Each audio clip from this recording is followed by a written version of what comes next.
मैं Shahid sir from Malegaon PS English medium high school and junior college. आज हम बात करेंगे कि नीट के रिजल्ट लग जाने के बाद से लेके अभी तक की 24 तारीख से 24 जुलाई से महाराष्ट्र स्टेट का जो हमारा काउंसलिंग था वो तकरीबन स्टार्ट हो चुका है और रजिस्ट्रेशन का काम जारी है।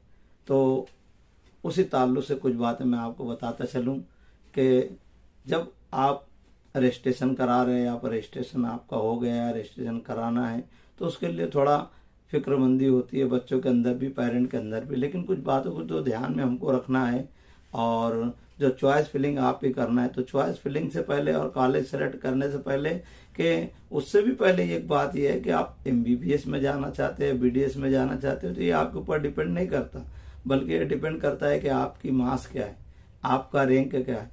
अगर आपकी मार्क्स अच्छी है, आपका रैंक अच्छा है, तो आप एमबीबीएस के लिए आप उसके लिए अप्लाई करें, आप उसका रजिस्ट्रेशन कराएं। या तो फिर बीडीएस के लिए आप जाना चाहते हो तो आप बीडीएस के लिए आप जा सकते हो। लेकिन मैं यहाँ पर बात करूंगा कि एमबीबीएस के लिए, कि उसके लिए जो लास्ट ईयर की बनिस्बत इस दफा अभी जो कट ऑफ की बात रहेगी, तो कट ऑफ थोड़ा सी उसका हाई जाएगा। क्यों कि अभी जो एसएमएल है, जो नंबर एसएमएल नंबर है, उसके अंदर लास्ट ईयर और अभी अगर हम देखते हैं, दोनों का मुआवजा करते हैं, उसको कंपेयर करते हैं, तो तकरीबन बहुत ज्यादा हमको फर्क नजर आता है कि जो मार्क्स लास्ट ईयर बच्चों ने हासिल की उनका एसएमएल और अभी उसी मार्क्स पर अभी एसएमएल देखते हैं, तो इसके अंदर बहुत ज्यादा हमको फर्क नजर आया। तो उस बातों को अपने को ध्यान में रखना है।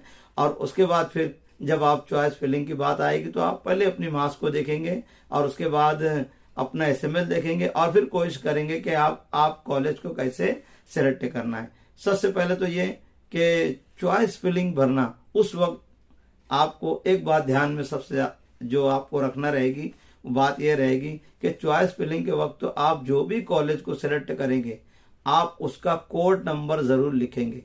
कॉलेज का जो कोड नंबर दिया होता है, वो कोड नंबर बहुत इंपॉर्टेंट है। उसके ऊपर आप ध्यान देंगे कि आप कॉलेज का नाम तो लिखेंगे, लेकिन उसका जो कोड नंबर है उसको एंटर करना, उसको लिखना, वो बहुत ज्यादा जरूरी है। ठीक है, जब आप उसका कोड नंबर लिखेंगे तो ऑटोमेटिक वो कॉलेज का नाम आपको बता देगा। कॉलेज का नाम आपने लिख दिया, कोड नहीं लिखा, तो वो आपका रजिस्ट्रेशन समझा नहीं जाएगा, मतलब वो कॉलेज का नेम वहां पर जाहिर नहीं होगा। मतलब कॉलेज का जो कोड नंबर है उसकी बहुत ज्यादा इंपॉर्टेंट है। अच्छा, अब आपको मैं बताता चलूं कि हमारे यहाँ पर जो अभी बच्चों ने मार्क्स हासिल किए लास्ट ईयर की बनिस्बत, और इस साल हम देखें, अगर जिन बच्चों ने 575 वहां से लेके बच्चों ने 580 और 90 उतना अगर उन्होंने स्कोर कर लिया है, तो वो बच्चा अपने आप को थोड़ा सेफ समझ सकता है। ठीक है, अब ये बात मैं कर रहा हूं ओबीसी कैटेगरी के लिए।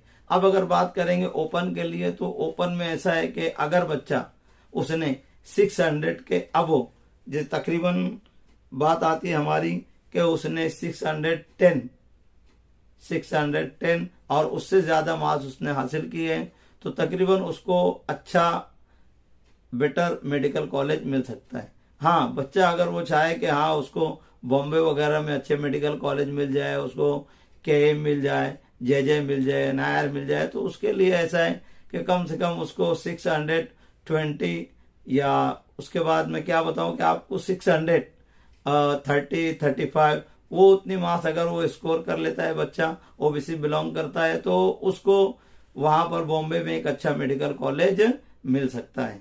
ठीक है, अब उसके बाद हम बात करते हैं यहाँ पर कि चॉइस जब आप फिलिंग करेंगे, तो आप उस वक्त तो ध्यान में रखेंगे कि आपको कौन कौन से कॉलेजेस है। पहले आप लिस्ट देखेंगे कॉलेजेस की, उसके बाद आपको देखना है कि लास्ट ईयर किस कॉलेज में कितनी मार्क्स पर एडमिशन हुआ और उसका कट ऑफ क्या था, और जिस मार्क्स पर उसका एडमिशन हुआ उसका एसएमएल नंबर कितना था। तो आप उसकी बनिस्बत जो भी कट ऑफ था, अगर आप अभी देखेंगे, तो उसके अंदर कम से कम लास्ट ईयर जो बच्चों ने जिस भी मार्क्स पे उनका एडमिशन हुआ, जो कट ऑफ गया, तो उसमें आपको कम से कम 10 से 15 यानी 10 से 15 मार्क्स का आप उसके अंदर बढ़ा सकते हैं। यानी उसके अंदर बढ़ाकर ही उसका अंदाजा लगाएंगे। अब हमको देखना है कि अगर इतनी मार्क्स हमारी होती है लास्ट ईयर की बनिस्बत, उसमें 10 और 15 मार्क्स अगर हमारी ज्यादा है, तो हमारा एडमिशन हाँ हो सकता है, उसके लिए एलिजिबल है। अगर मार्क्स आपकी लास्ट ईयर जितनी पे एडमिशन हुआ अगर अभी भी आपकी उतनी है तो उसके लिए थोड़ी आपके लिए दिक्कतें होंगी, क्योंकि एसएमएल जो नंबर है उसके अंदर जो डिफरेंस बता रहा है उसकी वजह से रैंक में फर्क पड़ सकता है। उसके बाद बात करेंगे हम हमारे यहाँ जो मेडिकल कॉलेजेस हैं, स्पेशली महाराष्ट्र के अंदर जो टॉप कॉलेजेस है, मैं उनकी लिस्ट आपको बताता हूँ, आप उसको सुन सकते हो। जो पहला कॉलेज है मुंबई में number 1 KEM medical college Mumbai. ये एक बहुत ही टॉप का कॉलेज है, इसके अंदर जो रैंक है वो बहुत ज़्यादा हाई जाता है। अब यहाँ पर जो टोटल सीट होती है यहाँ 200 सीट्स KEM मेडिकल कॉलेज में होती है MBBS के स्टूडेंट्स के लिए, ठीक है। ये टोटल सीटों के बारे में मैं सिर्फ अभी बात कर रहा हूँ। उसके बाद दूसरा जो हमारा कॉलेज है मुंबई में वो है GMC, जिसको JJ हॉस्पिटल कहा जाता है। वहां पर टोटल आपको सीट मिलेगी 250। उसके बाद है BJMC पुणे की बात हम करेंगे इस कॉलेज की, BJMC पुणे, तो वहां पर टोटल सीट है 250।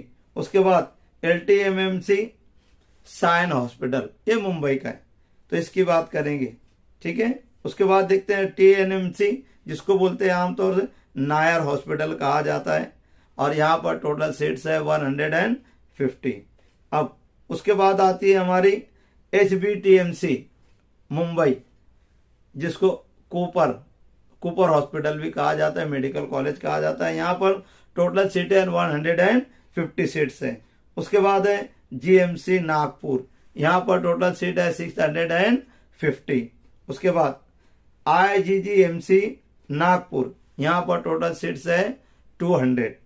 उसके बाद है GMC औरंगाबाद। अब औरंगाबाद की बात आ गई तो यहाँ पर भी है मेडिकल कॉलेज में, GMC मेडिकल कॉलेज औरंगाबाद में 200 सीट्स। उसके बाद RGMC थाने मुंबई, ये भी मुंबई में आता है। इस कॉलेज में मेडिकल कॉलेज में है 100 सीट्स। उसके बाद आता है B हीरे मेडिकल कॉलेज धुले, और उसके बाद फिर नाम आता है और GMC जलगांव। ये तमाम जो है ये सब मेडिकल कॉलेजेस दिए हुए हैं, जो मैंने आपको बताया है ये सब नंबर वाइज मेडिकल कॉलेज है। और उसके अंदर जो है जो टॉप 10 जो कॉलेजेस है उसकी मैंने सीट्स भी आपको बता दी। और उसके बाद मैंने बात की कि हमारा धुले मेडिकल कॉलेज है, B हीरे मेडिकल कॉलेज, और GMC जलगांव है।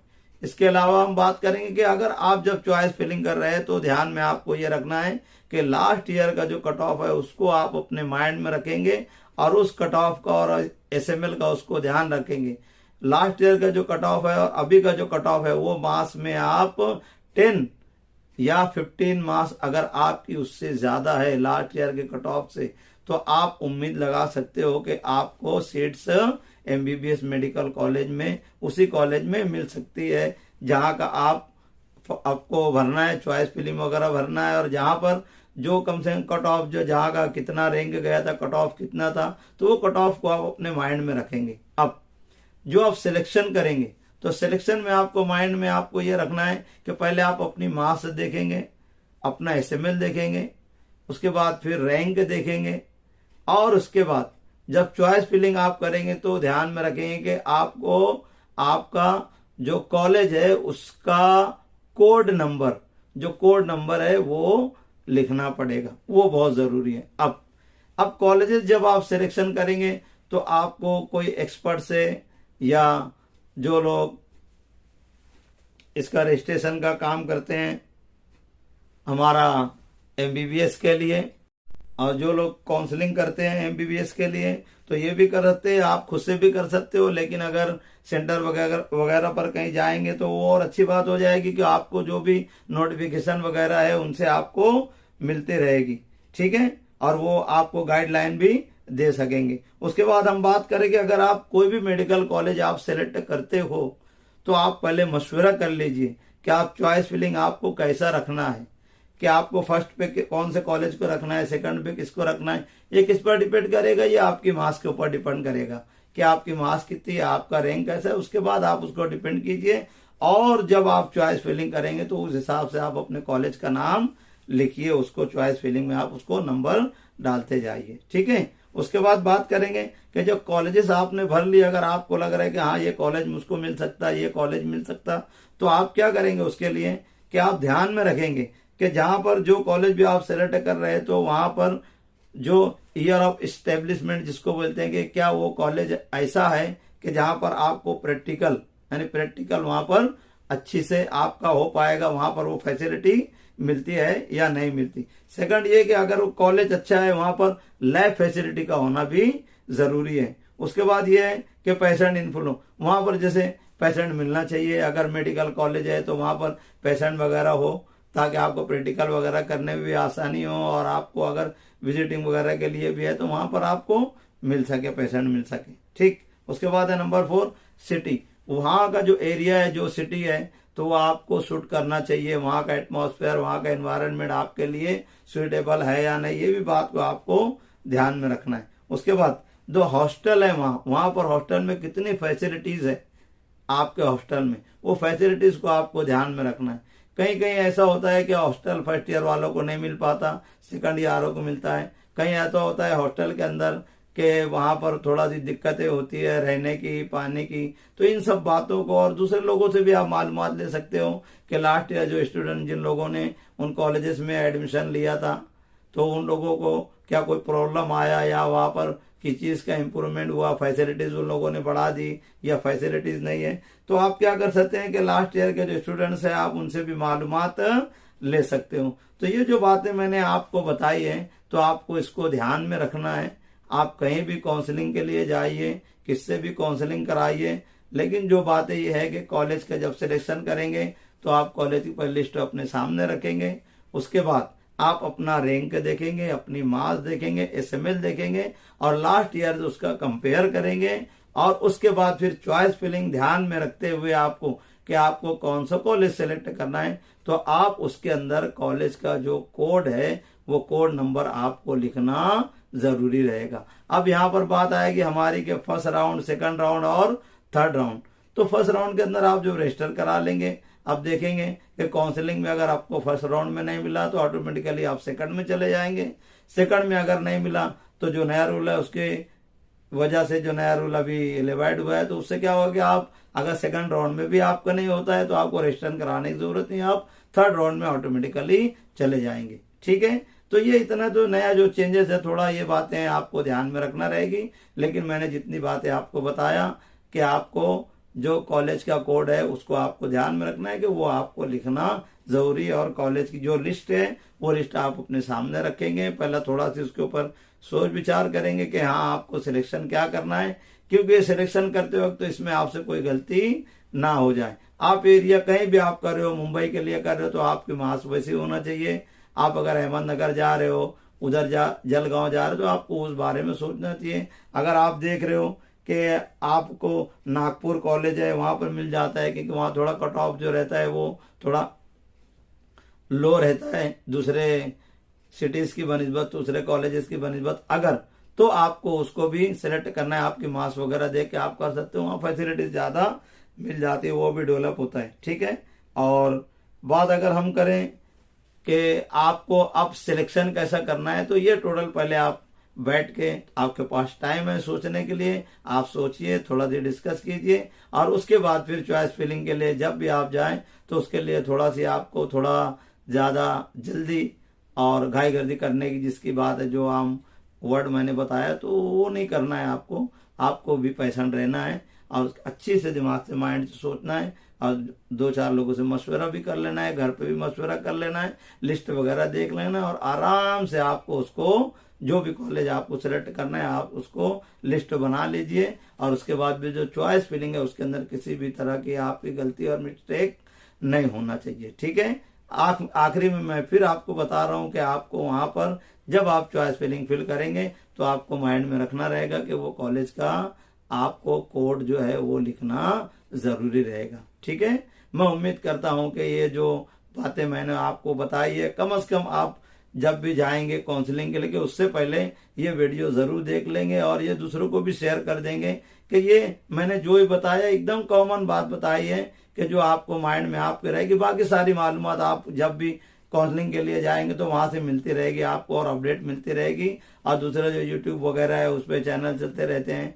तो उसके ऊपर से भी आपको मालूमात मिल सकती है। ठीक है, हो सकता है कि इससे भी और दूसरों का ही भला हो जाए और आपके जो माइंड है या कोई बातें होगी काउंसलिंग के ताल्लुक से कि मुझको किस तरीके से कॉलेजेस को सीरीज में लगाना पड़ेगा, तो वो सब मैंने बता दिया कि आप अपनी मार्क्स देखिए, आपका रैंक देखिए और लास्ट ईयर का रैंक देखिए। उसमें आप देखिए कि आपका मार्क्स उनसे कम 10 से 15 मार्क्स ज्यादा है या नहीं है, और जो एसएमएल लास्ट ईयर का था और अभी का उसको कंपेयर कीजिए और उसके बाद फिर आप अपना सिलेक्शन अच्छी से कीजिए। ठीक है, थैंक यू वेरी मच।